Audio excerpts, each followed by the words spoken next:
इस क्वेश्चन में एक सैटेलाइट है और उसका टाइम पीरियड मून से कंपेयर करने को बोला गया है। अच्छी बात है, बस डिस्टेंस दोनों का अलग अलग है। इसने क्या लिखा है, 9 times closer to the earth as compare to the moon. तो जो टाइम पीरियड होता है वो आप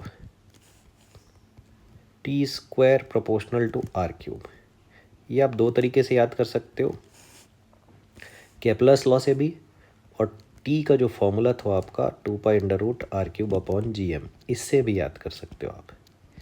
और ये फॉर्मूला आता भी कहाँ से, बहुत सिंपल सा होता है। ये जो फोर्स है ना gmm/r² ग्रेविटेशनल फोर्स, इसको आप रख देते हो mv²/r, यहाँ से ऑर्बिटल स्पीड आती है तो टाइम पीरियड हो जाता है 2πr/this ऑर्बिटल स्पीड। बस ये रखते हो, ये दो लाइन में इसका डेरिवेशन आ जाता है, दोनों का दोनों। सैटेलाइट में दो ही चीज़ें होती है, टाइम पीरियड और ऑर्बिटल स्पीड। तो ये बहुत इजी कैलकुलेशन भी होता है। एनी हाउ, चाहे किसी बच्चे को ये याद है या तो ये याद है, दोनों से हम लोग करते हैं इसको। फर्स्ट केस हम लोग एज्यूम करेंगे सैटेलाइट के लिए और दूसरा वाला मून के लिए। हम कोशिश करते हैं हमेशा हमारा अननोन ऊपर रहे। इक्वल टू जब मैं डिवाइड करूँगा तो यहाँ जो भी कांस्टेंट आएगा कैंसिल हो जाएगा दोनों बार। ठीक है, तो सैटेलाइट के लिए उसकी जो ऑर्बिटल रेडियस है वो r² divided by radius of moon का क्यूब। ठीक है, और इस इधर होगा इसका स्क्वायर।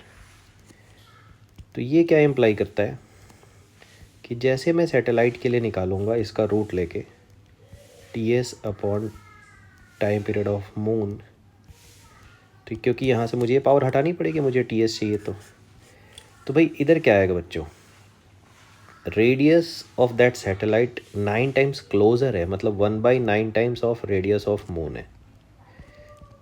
ठीक है, नीचे तो रेडियस ऑफ मून है, उसकी पावर क्या हुई देखो, ये तो 3 था ही, डिवाइडेड बाई 2 हो गया।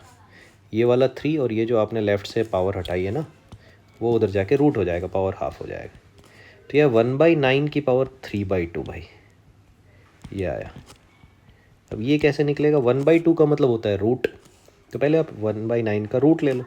1/9 का रूट होगा 1/3 और उसका कर दिया आपने क्यूब। तो ध्यान से देखना मैंने क्या किया, ये पावर 3/2 में से मैंने पहले 1/2 को बाहर निकाला और पूरे का कर दिया क्यूब, क्योंकि ये कई बार बच्चों को दिक्कत होती है निकालने में। इसका मतलब है रूट, उसको पहले सॉल्व कर दिया, क्यूब को बाद में लगा दिया। तो यह आया 1/27।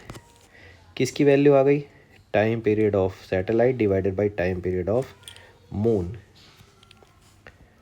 अब अगर आप ध्यान से देखोगे तो टाइम पीरियड ऑफ मून तो 27 डेज है, तो ये दोनों चीज़ें कैंसिल हो जाएगी and time period of satellite comes out to be 1 day. तो वो एक दिन में साइकिल कंप्लीट कर लेगा, पूरा रिवॉल्यूशन कंप्लीट कर लेगा।